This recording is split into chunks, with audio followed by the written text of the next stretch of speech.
For 6 months, the executives with the biggest microphones told you AI was about to gut your workforce. Now the loudest ones are the ones walking it back. And here's a question you might already be turning over. If neither the alarm nor the walk back was actually driven by new data, what was driving both? Same 6 months, tech companies cut 139,000 jobs and unemployment never moved off 4.2%. And a Duke study found that the productivity gains everyone's citing are a lot smaller than what's actually showing up in the numbers. I am Smita, and this is Pathmakers.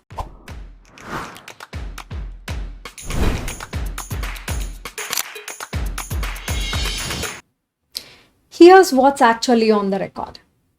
Tech sector job cuts hit roughly 139,000, up 83% from an year earlier. But that's the total tech layoffs, not AI specifically. The number that cuts the actually cited AI as the reason across every sector is 101,743, about 23% of all cuts nationally. And AI has been the single most cited reason for 4 straight months through June. And yet unemployment sat at 4.2% in June, the most recent number we got. Now, what you would expect if AI was actually gutting the workforce at the scale the warnings implied? Then there's productivity side. Duke ran a survey with the Atlanta and Richmond Federal Reserve Banks, around 750 CFOs. Companies self-reported productivity gains from AI of 1.8% in 2025. But when researchers calculated the real number using actual revenue and unemployment data, instead of what companies said, the gains were smaller across every major industry. Only 14% of the CFOs report a clear, measurable impact, and the real gains aren't evenly spread. About 0.8% in finance and other high-skill services. Roughly half of that, 0.4%, in lower-skill services, manufacturing and construction. Now the reversal. Dario Amodei spent most of the last year warning that AI could wipe out half the entry-level white-collar jobs.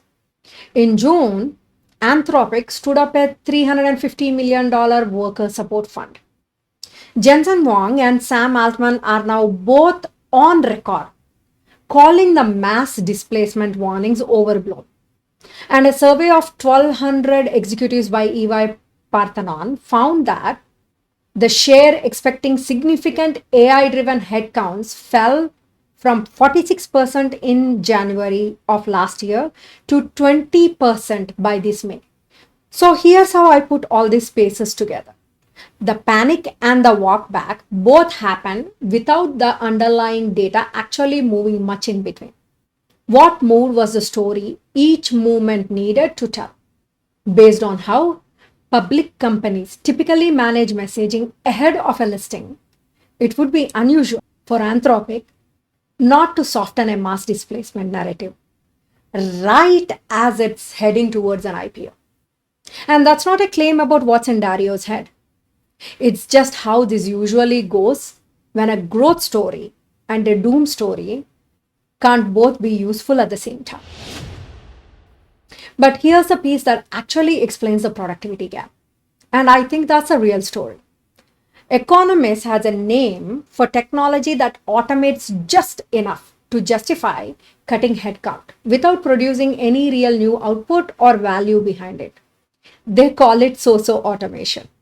It's different from genuine productivity, where a technology augments what people do and the output actually grows.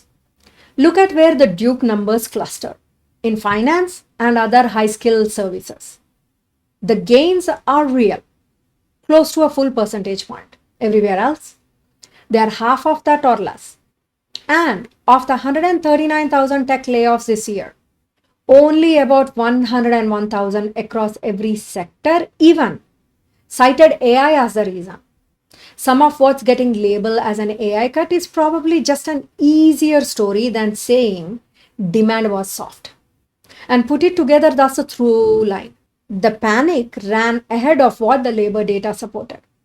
The reassurance is running ahead of what the productivity data supports too.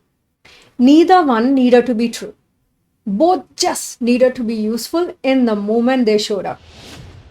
So here's what's worth doing with this starting this week. If there's an AI productivity number anywhere in your own reporting, a board deck, a budget justification, ask one question before you repeat it. Is this number measured against an actual output, or is it self-reported sentiment dressed up as a metric? And that's the exact gap Duke's researchers found across 750 companies, and most people just haven't asked it.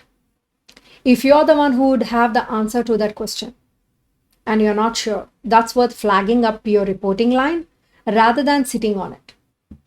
It's a better question to be known for raising than for having missed.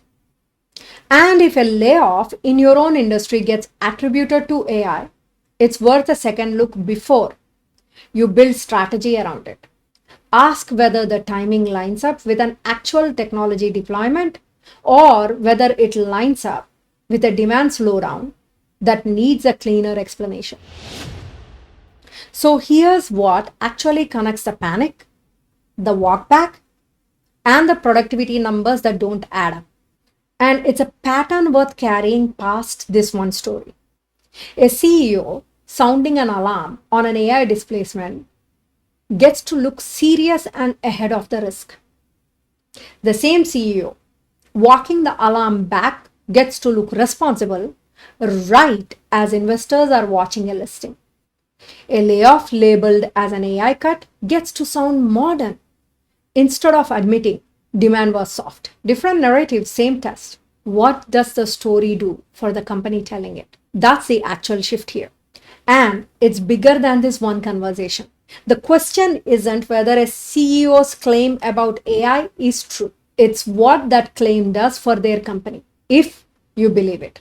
Ask that first. And the panic, the walkback, and half the productivity claims in this space start making a lot more sense. So the next time a CEO tells you something about AI, alarm or reassurance, ask the only question that actually matters. What does this narrative do for their company if you believe it? That's one path. Go break yours.